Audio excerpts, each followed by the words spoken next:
आज बात करेंगे भारतीय नागरिक सुरक्षा संहिता BNSS 2023 की। भारत की न्याय प्रणाली में वर्ष 2023 एक ऐतिहासिक परिवर्तन लेकर आया। ब्रिटिश काल से चले आ रहे आपराधिक कानूनों क्रिमिनल लॉज, भारतीय दंड संहिता IPC इंडियन पीनल कोड, दंड प्रक्रिया संहिता CRPC क्रिमिनल प्रोसीजर कोड और भारतीय साक्ष्य अधिनियम IA इंडियन एविडेंस एक्ट को क्रमशः भारतीय न्याय संहिता BNS 2023, भारतीय नागरिक सुरक्षा संहिता BNSS 2023 और भारतीय साक्ष्य अधिनियम BSA 2023 नामक 3 नए कानूनों से बदल दिया गया है, जो 1 जुलाई 2024 से प्रभावी हुए हैं। इन नए कानूनों का उद्देश्य औपनिवेशिक युग के कानूनों की जगह लेना और भारतीय न्याय प्रणाली को आधुनिक बनाना है। इनमें से सबसे महत्वपूर्ण प्रक्रिया संबंधी कानून है भारतीय नागरिक सुरक्षा संहिता 2023, भारतीय नागरिक सुरक्षा संहिता BNSS, जो क्रिमिनल प्रोसीजर कोड 1973 CRPC की जगह लेती है। इस नए कानून का उद्देश्य है अपराध की जांच, मुकदमे और सजा की प्रक्रिया को अधिक तेज, पारदर्शी, डिजिटल और पीड़ित केंद्रित बनाना।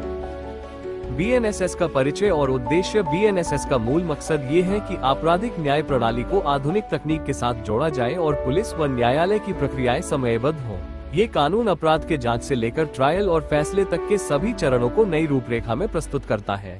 BNSS की प्रमुख विशेषताएं। मेजर प्रोविजंस 1, हिरासत और जमानत से जुड़े प्रावधान। BNSS ने गंभीर अपराधों में आरोपियों की रिहाई पर सख्ती बढ़ाई है।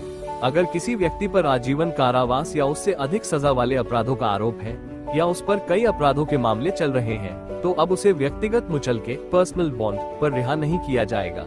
ये बदलाव न्याय प्रक्रिया में गंभीर अपराधों के प्रति कड़ा रुख दर्शाता है। 2, फोरेंसिक जांच अनिवार्य। Forensic investigation mandatory. BNSS का एक बड़ा सुधार यह है कि 7 वर्ष या उससे अधिक की सजा वाले अपराधों में फोरेंसिक जांच अनिवार्य होगी। अब फोरेंसिक विशेषज्ञों को घटनास्थल पर जाकर साक्ष्य एकत्र करने होंगे और पूरी प्रक्रिया को वीडियो रिकॉर्डिंग के साथ दस्तावेजित करना होगा।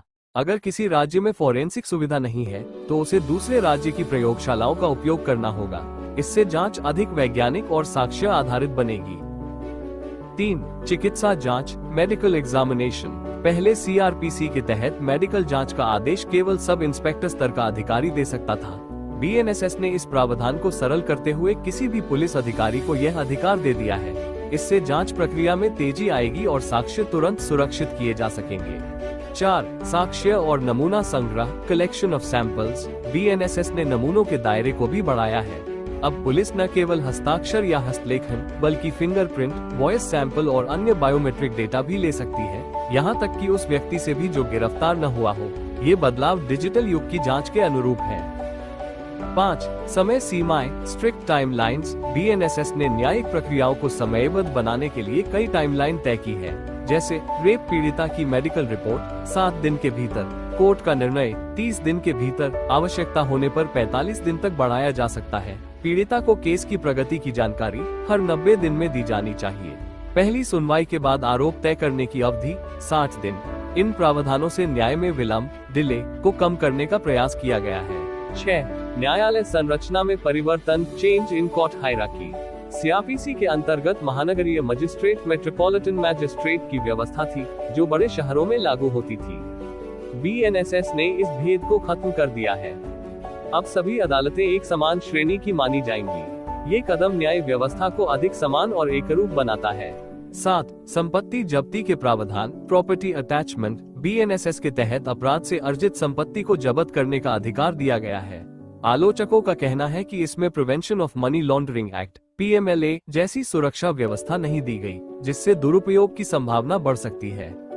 8, हथकड़ी लगाने के नियम यूज ऑफ हैंडकफ्स। BNSS ने कुछ अपराधों में, जैसे आतंकवाद या संगठित अपराध में हथकड़ी लगाने की अनुमति दी है। हालांकि यह प्रावधान सुप्रीम कोर्ट के पुराने निर्देशों से टकराता है, जिनमें कहा गया था कि हथकड़ी का प्रयोग केवल अपवाद स्वरूप होना चाहिए।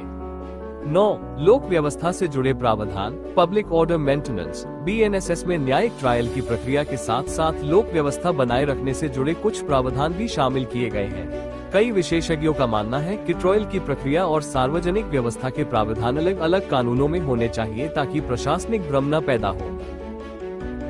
BNSS की आलोचनाएं क्रिटिसिज्म 1, जमानत पर प्रतिबंध। कई अपराधों के मामलों में जमानत के नियम बहुत सख्त हो गए हैं, जिससे निर्दोष व्यक्तियों के लिए राहत पाना मुश्किल हो सकता है।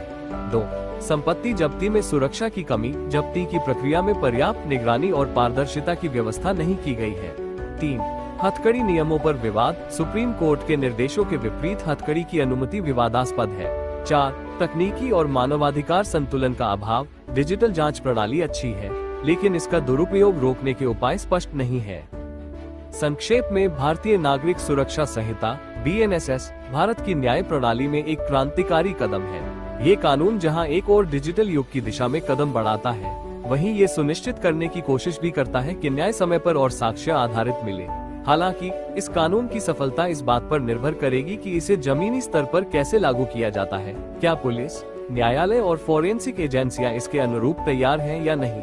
फिलहाल इतना कहा जा सकता है कि BNSS भारत को एक नई, तेज और तकनीकी दृष्टि से सक्षम न्याय प्रणाली की ओर लेकर जा रहा है। अगर आपको ऐसे नए राजनीतिक शब्दों की जानकारी चाहिए तो चैनल को लाइक, शेयर और सब्सक्राइब जरूर कीजिए। धन्यवाद।